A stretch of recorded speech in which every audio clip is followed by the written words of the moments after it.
السلام علیکم دوستوں، میرا نام ہے عامر جمیل اور آپ دیکھ رہے ہیں the history of sub continent.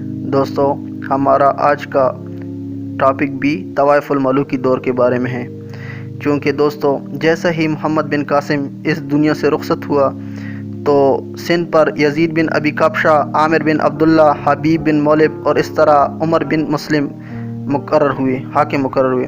ان میں سے کوئی بھی محمد بن قاسم کی صحیح معنی میں جانشینی نہیں کر سکا۔ وہ مقامی لوگ جو نرمی رواداری اور عزت نفس سے آشنا ہو چکے تھے، نئے حکمرانوں کا ساتھ نہ دے سکے۔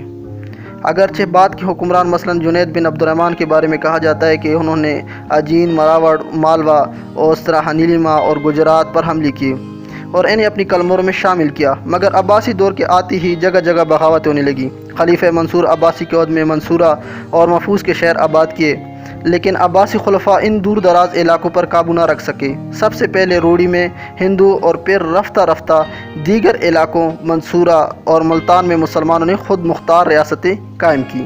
منصورہ میں 854 عیسوی میں حباری اور ملتان میں 902 عیسوی میں بنو سامہ نے حکومت بنائی۔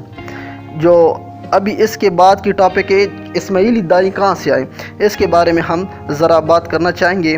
9ویں صدی عیسوی میں اسماعیلی دائی آنا شروع ہوئے۔ یہ کرامتے تھے۔ 883 میں پہلا اسماعیلی دائی ابو الحاشم سندھ میں آیا اور ملتان اور گاٹھیا دڑ تک کے علاقے میں کسانوں اور دستکاروں نے اسماعیلی تعلیمات کی تبلیغ کرنے لگا۔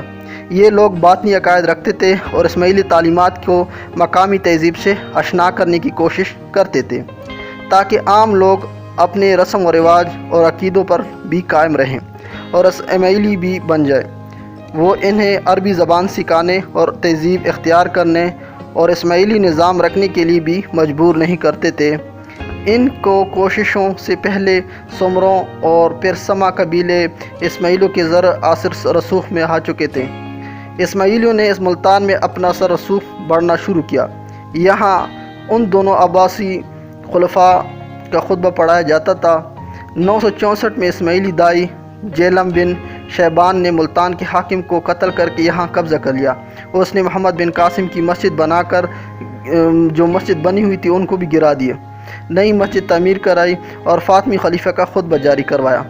کچھ عرصہ بعد اسماعیلی سمروں نے منصورہ پر بھی قبضہ کر لیا، چنانچہ سندھ کی طرف سے ہندوستان کی تسخیر کا عمل ختم ہو کر رہ گیا۔ یہ ایک فطری بات تھی۔ اگرچہ سوچا جائے تو سندھ کے ریگستانوں کی طرف سے برصغیر کی فتح کسی کے لیے ممکن نہ تھی۔ ہاں، یہ کہا جا سکتا ہے کہ یہ عمل مثالی زرخیز میدانوں سے ہو سکتا تھا۔ چنانچہ شمال کی طرف سے پہلے محمود غزنوی اور پھر ایک دوسرا جانباز بادشاہ شہاب الدین غوری نے برصغیر کی تسخیر کا عمل شروع کیا۔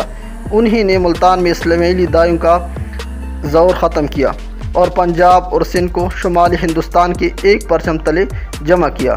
یہیں سے اسلام کو ایک نئی راستہ، آسانی کا راستہ ملا۔